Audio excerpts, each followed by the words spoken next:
저는 지난 주일 재건 선생님께서 예배 드렸습니다. 영상 예배 인도는 8시라 유튜브로 예배 드리고, 그리고 11시에 세인트 앤드류 처치라고 하는 인도에서 가장 유명한 교회에 가서 2시간 예배를 드리고 성찬식까지 참석하고 주일 대예배를 2번이나 예배를 드렸습니다. 오늘 말씀은 그 종교개혁의 달인데, 종교개혁을 한 개혁자들의 첫 번째 가치가 뭐냐면 성경이었습니다. 오직 성경, 솔라 스크립트라고 하는 성경이었습니다. 세상은 오직 성공입니다. 성공이면 무엇이든지 다 할 수 있다 생각합니다. 그리스도인의 가치는 뭐냐면 오직 성경입니다. 성경이 우리를 살리고, 성경이 우리를 성공하게 하고, 성경이 우리를 생명과 행복을 준다는 믿음을 가지고 살아가는 사람이 그리스도인이라 말할 수 있습니다.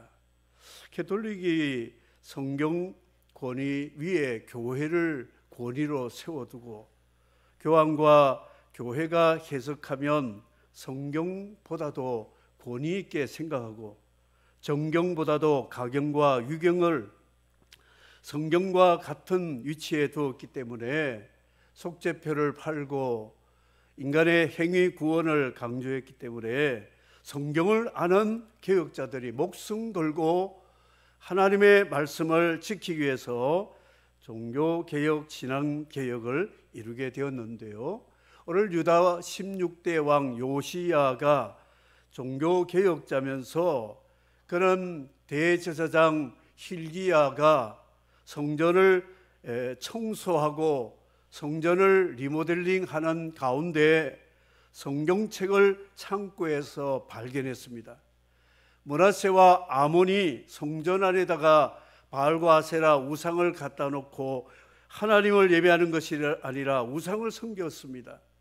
그리고 하나님의 율법책을 낭독해야 되는데 그 말씀 두루마리를 성전 창고에다가 처박아 놨잖아요. 그래서 성전을, 우상을 버리고 청소를 하다가 성경을 발견했습니다. 그래서 이 요시야 왕에게 서기관이 성경을 읽어주니까 신명기 말씀에 가나안 땅에서 하나님 섬기지 않고 우상 섬기면 죽는다, 칼과 질병과 기근으로 망할 것이고 가나안 복지가 아니라 저주의 땅이 될 것이다, 이런 말씀을 듣고 옷을 막 찢었습니다. 가슴을 쳤습니다.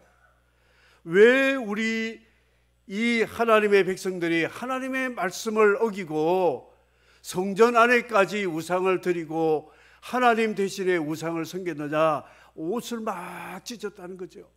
그리고 여선지자가 있었는데 훌다라고 하는 여선지자에게 사람을 보내어가지고 우리가 지금 어떻게 하면 좋겠냐, 하나님 말씀을 어기고 언약을 깨뜨렸으니 우리가 어떻게 하면 좋을지 가르쳐달라. 그래서 여선지 훌다라는 분이 왕에게 이렇게 하셔야 됩니다. 종교개혁을 해야 되고 하나님과의 언약을 다시 회복해야 됩니다. 그래서 요시야가 한 날을 정하고 전 국민을 예루살렘으로 소집을 했습니다. 남녀노소, 제사장, 그리고 신하들, 군인들, 평민들 모든 사람 불러가지고 하나님 앞에 재언약을 세우게 됩니다. 우리가 세례받을 때 성경은 하나님 말씀임을 믿습니까? 예수 그리스도만이 우리의 구원자가 됨을 믿습니까? 하면 아멘, 언약을 맺습니다. 직분자들이 직분을 받을 때, 안수를 행할 때에 먼저 고백을 하고 내가 주님과 몸된 교회를 위해서 충성을 하고 섬기겠다 서약을 할 때 안수를 하고 직분을 주는 것처럼 언약을 다시 갱신하는 일을 했습니다. 이제 우리는 우상을 버리고 하나님만 섬기겠습니까? 아멘 한 거예요. 그리고 이 요시야 왕은 신앙 고백은 알파라고 한다면 신앙 간증이 있어야 돼요. 내 고백대로 사는 증거가 있어야 된다. 그래서 두 번째, 종교 개혁으로 성전과 성지, 이스라엘 성지를 다 우상을 철폐하는 일을 하게 되었다 하는 것입니다. 사람이 떡으로만 사는 것이 아니고 하나님의 입에서 나오는 모든 말씀으로 살 것이라 신명기 말씀을 예수님이 인용하셨는데, 가나안 땅에서 사는 이스라엘 백성들은 하나님의 말씀이 떡보다 귀하다는 것을 고백하고 고백한 대로 살아야 된다는 것이지. 어떤 분의 말을 들어보니까, 목사님 요즘 저 사는 게 아닙니다, 그런 말을 들어봤어요. 깜짝 놀랐습니다.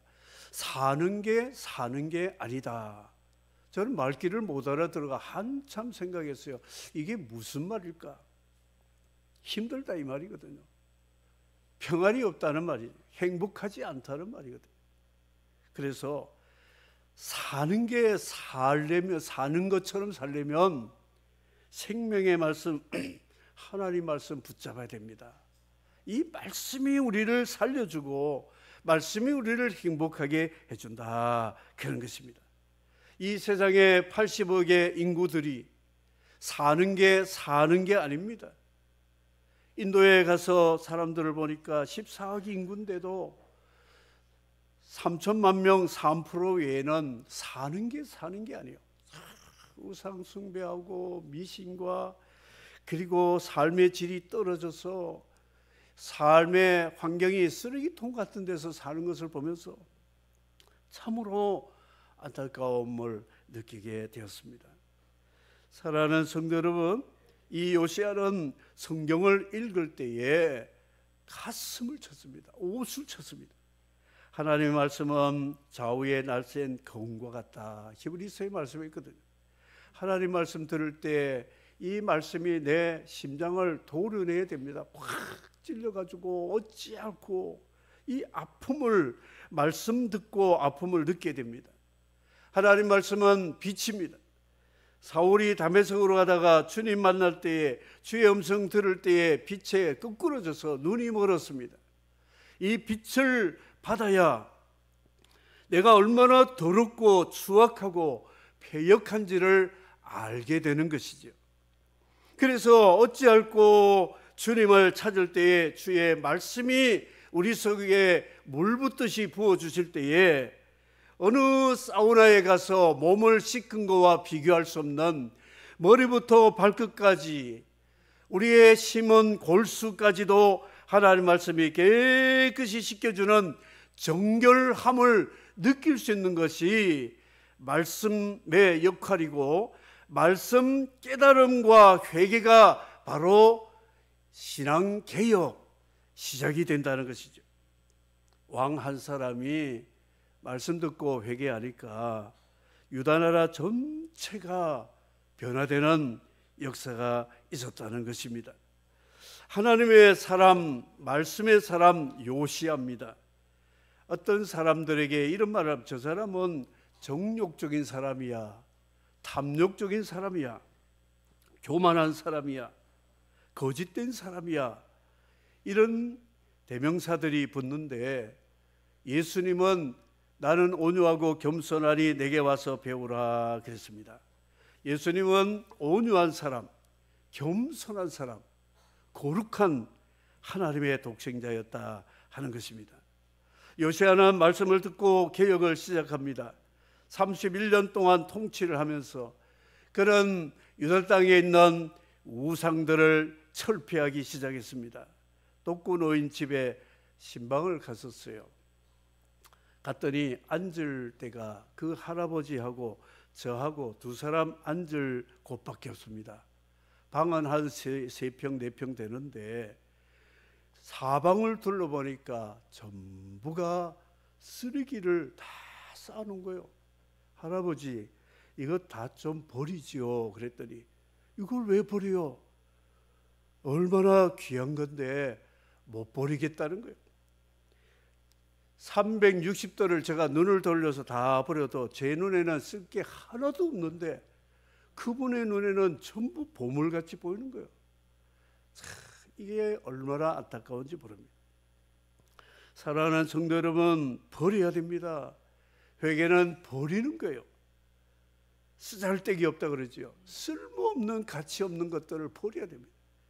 개성이라는 개 같은 성질도 버려야 돼요. 황소뿔 같은 고집도 버려야 돼요. 고래 힘줄 같은 그 고집도 버려야 되고 꺾어야 되고 세상의 가치 다 버려야 됩니다. 하나님 앞에 갈 때에 하나라도 가지고 갈 수 있다면 그건 진짜 저는 보물로 인정하겠습니다. 하나님 앞에 설 때에는 금보다 귀한 믿음을 가지고 하나님 앞에 서야 된다는 거죠. 그 믿음이 어디서 나오느냐? 하나님의 말씀, 오직 성경에서 믿음을 우리에게 주시고 이 믿음의 결과인 의와 거룩과 그리고 하나님 앞에 인정받아서 주의 나라에 갈 수 있는 구원의 보물을 받을 수 있는 것이 하나님의 말씀이라 하는 것입니다. 그래서 이 여선지 훌다가 왕에게 좀 버려야 됩니다. 청소해야 됩니다. 그래서 왕은 이 선지자의 격려의 말씀과 성경을 발견한 성경책과 제사장 hil기야의 기도의 덕분에 이 종교개혁을 성공하게 되었다 하는 것이죠. 사랑하는 성도 여러분, 버릴 거 많습니다. 그리스도인이 될수록 버릴 것이 더 많다는 것이죠. 나는 뭘 버려야 될까? 버리면 버릴수록 하나님께서 우리에게 그만큼 은혜를 주시고 더 귀한 보물을 가치 있는 것을 우리에게 채워주심을 믿으시기를 바랍니다. 버려야 되는 것이에요. 그래서 요시아는 이 땅에 있는 모든 우상들을 철폐하고 우상을 깨트려 부셔서 불살라가지고 기도는 시냇가에 던져버리고 거짓 선지자 산당의 선지자들을 죽여가 그 산당에다가 사람의 뼈들을 가루내어가지고 다 처발라서 그 땅을 완전히 쓰레기장으로 만드는 개혁의 인물이었다 하는 것을 알 수가 있습니다. 사랑하는 성도 여러분, 우리는 하나님의 말씀을 듣고 깨닫고 찔림을 받고 아픔을 느끼고 부끄러움을 느껴가지고 내가 뭘 버려야 될까? 주님, 나는 버릴 힘이 없습니다. 버릴 수 있는 회개의 힘까지도 성령으로 저를 도와주세요. 기도할 때에 성령이 우리를 하나하나 가르쳐줘서 에야, 이거는 버려야 된단다. 저것도 버려야 된단다. 이것도 버려야 된단다.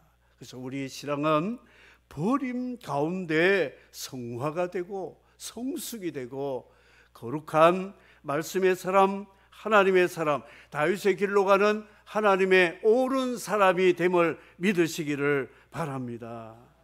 신앙은요, 고백이 중요합니다. 신앙 고백 굉장히 중요합니다. 이단 사입이 인 신앙이 아니잖아요.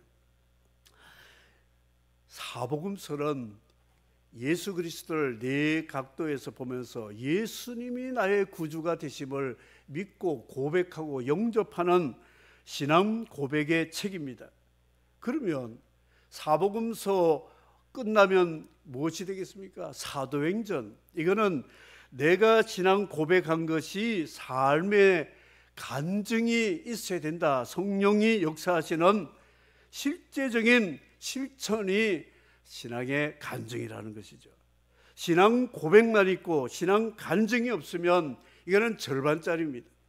내가 예수 그리스도를 믿는다면 믿음만큼 고백이 따라야 되고 간증이 따라야 된다. 이것이 나의 간증이요, 이것이 나의 찬송일세.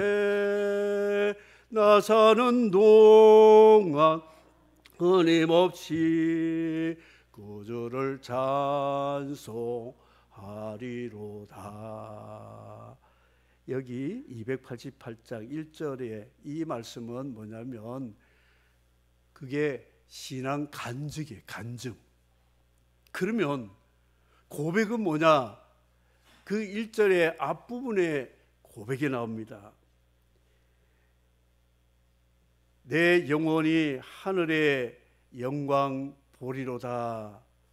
주님을 성령과 말씀으로 거듭나서 나의 주님을 고백했다는 신앙 고백이 한 절의 상반절에는 신앙 고백이 나오고 하반절 후렴에는 신앙 간증이 나오게 된다는 것이죠. 그래서 사복음 신앙은 참 좋은 신앙입니다. 철저한 보수, 복음, 확실한 진리의 고백에 서는 것 참 중요한 거예요. 사도행전이 없는 복음은 뭐라 그럴까요? 그 앙코 없는 찐빵과 같은 거예요. 맛이 없는 거예요. 사도행전이라는 성령으로 역사하는 간증이 있어야 이 복음의 가치가 함께 나타난다 하는 것을 알 수가 있습니다. 사랑하는 성도 여러분, 오직 하나님 말씀으로 내가 올바른 신앙 고백을 가졌다면 성령 안에서 신앙의 간증이 있기를 주의 이름으로 축복합니다. 간증이 어디서 나오느냐? 성경에서 나오는 게 하나님 말씀 깨닫고 회개하고 믿음으로 살 때 간증이 나오게 되었다는 것이죠. 뉴델리 신학교의 120 프로젝트인데요, 작년에 라자스탄에 교회 한 교회를 개척했는데 금년에 또 한 교회를 개척했어요. 아마드바드라고 하는 곳에 사역자가 갔습니다. 그런데 파송을 했는데 가는 길에 오토바이 사고가 났어요. 그래 영상하고 사진을 저게 보내줬습니다. 목사님, 나 어떻게 해요? 보니까 무릎 깨지고 옷 찢어지고 이마 좀 깨지고 다행히 죽지 않았더라고요. 할렐루야. 선교하고 그 지역에 복음 전하려고 하니까 사단이 공격하니까 두려워하지 말고 담대하게 가서 사역을 하라, 이렇게 권면을 했습니다.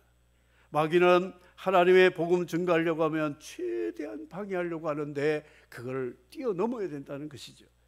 그래서 목회자들에게 한 목사님이 교회에서 개척을 해서 셀 목장 20개 정도 이렇게 완성하면 전도용으로 바이크 한 대를 선물한다. 작년에 그렇게 했는데 선교사님이, 중국 선교하던 선교사님이 후원을 받아서 2대를 사게 되었어요. 160만 원짜리 2대를 사가지고 예배당 앞에 실제 2대가 다 왔어요. 그러니까 이분들이 그냥 빈말하는 줄 알다가 실제로 2대가 딱 오니까 눈이 팽팽 돌아가는 거죠. 그래가지고 20개 목회 선교하고 열심히 했던 1년 동안에 그분들에게 한 대씩 선물하는데 얼마나 감동을 받는지, 한국 같으면 아마 제니시스 한 대 선물하는 정도 될 거예요. 그러니까 이분들이 이제 열받아가지고 다음 내년도에는 막 더 열심히 하겠다고 다짐하는 것을 봤어요. 물론 그 상이 중요한 건 아니지만 그런 비전과 도전이 필요한 때라고 생각을 합니다. 그래서 신앙 고백, 교회 개척하고 가만히 있으면 못하겠어요. 전도하고 선교하고 열심히 하니까 하나님이 그렇게 은혜를 주시고 있다는 것입니다. 오늘 말씀을 정리를 하면 우상을 철폐하고 거짓 선지자들, 우상 숭배자들을 다 폐기시키고 하나님의 나라의 복음을, 말씀을 세워가지고 하나님만 섬기는 이런 일을 하는데 성전 대청소, 성지 대청소를 한 인물이 개혁자 요시야였습니다. 예수님이 예루살렘 첫 사역이 성전 청결이었어요. 마지막 사역이 성전 대청소였습니다. 예수님도 예루살렘에 있는 강도의 구렬 같은 장사꾼들을 내어쫓고 세속주의를 내쫓아가지고 만민이 기도하는 예배하는 성전으로 만든 것처럼 요시야가 그렇게 만들었다 하는 것을 알 수가 있습니다. 우리나라에 지금 필요한 것이 종교개혁입니다. 우리나라는 지금 점점 악의 세력으로 물들어가고 있습니다. 이제 이 나라가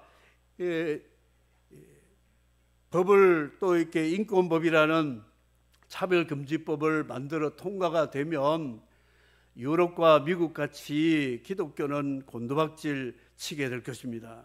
13살 난 딸이 카나다에 살았는데 이 아이가 병원에 혼자 가서 성전환 수술을 받고 부모에게 상담도 하지 않고 딸인데 아들로 바뀌어줬어요. 그래서 아빠가 보고 깜짝 놀라가지고 너는 딸인데 왜 아들이냐니까 내 자유로 할 수 있어요. 그 차별금지법에 그게 조항이 나오거든요. 그걸 부모가 누가 타치라면 인권법에 걸리게 되고 아동학대죄에 걸리니까 이 아빠와 부모가 가슴을 치는 거예요. 가슴을. 그리고 영국에 노방전도 하던 목사님이 누가 신고를 해서 불쾌하다는 거예요. 하나님의 복음, 심판, 지옥, 형벌, 성전환, 성의 이 동성애는 죄라고 하는 것을 설교하니까 듣기 싫다고 신고해서 감옥에 갇혔습니다. 벌금을 냈어요. 그리고 미국의 한 교단의 목사가 주일날 설교를 하는데 교단에서 찾아와가지고 스탑시켰어요. 설교 그만하라고. 그리고는 교단의 책임자가 올라와서 이 시간부로 이 목사님은 목사직을 해직합니다. 왜냐, 우리 교단은 동성애, 동성결혼을 합법화 시켰는데 그거를 틀렸다고 설교하기 때문에 이 목사는 오늘 이 시간부로 해직합니다. 그래서 쫓겨났다는 거예요. 또 어떤 분이 동성애 남자 두 사람이 부부라 해가지고 결혼식 하는데 결혼식 케이크를 이제 주문을 하는데 이분이 정직한 크리스찬이라 나는 그 케이크를 만들지 못하겠다 했더니 인권법으로 고발을 해가지고 그렇게 잘 나가는 케이크 파는 이 사장님이 매출이 40% 떨어지고 직원들도 여러 문제들이 생기고 그렇게 했는데도 끝까지 하나님의 복을 지키는 그런 자들이 있다는 것이죠. 이런 일들을 때문에 우리는 기도해야 되고 요시야처럼 하나님 말씀 붙잡고 가슴 치면서 이 나라 이 민족이 이단, 사이비, 우상, 미신, 다원주의, 세속주의, 기복주의 그리고 무신론, 유물론 사상, 악법들 이런 것들이 이 땅에 이루어지면 다음 세대가 영적으로 피폐하게 되고 이 땅이 가나안 복지 같은 세계 선교하는 대한민국이 이제는 비선교국으로 바뀌어질 것을 생각하면서 우리가 정말로 종교개혁의 달에 기도해야 되고 입만 열면 우리는 기도해야 되고 선포해야 됩니다. 예수 이름으로 명하노니 이 모든 불법은 떠날지어다 선포하시고 기도해야 될 때라고 생각합니다. 오직 성경만이 우리를 행복하게 하고 살린다는 것을 믿고 하나님 말씀의 작은 부분이라도 우리는 실천하고 살아야 나와 내 집과 나라와 민족이 살 수 있다는 것을 굳건히 요시야처럼 붙잡아서 이 땅에 하나님의 나라 부흥이 일어나고 종교개혁이 다시 한번 일어나서 민족 통일 이루어 세계 선교 감당할 수 있는 그런 일이 있도록 오직 성경 붙잡는 하나님의 말씀의 사람이 되는 저희들과 우리 교회가 되기를 주님의 이름으로 축복합니다. 아멘.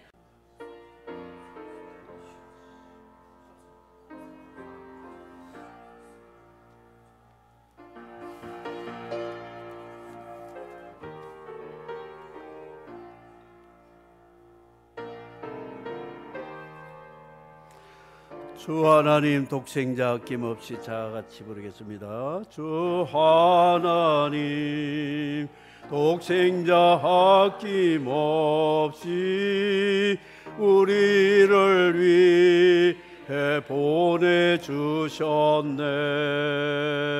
십자가에 피 흘려 죽으신 주 내 모든 죄를 대속하셨네. 주님의 높고 위대하심을 내 영혼이 명하네. 주님의 높고 위대하심을 내 영혼이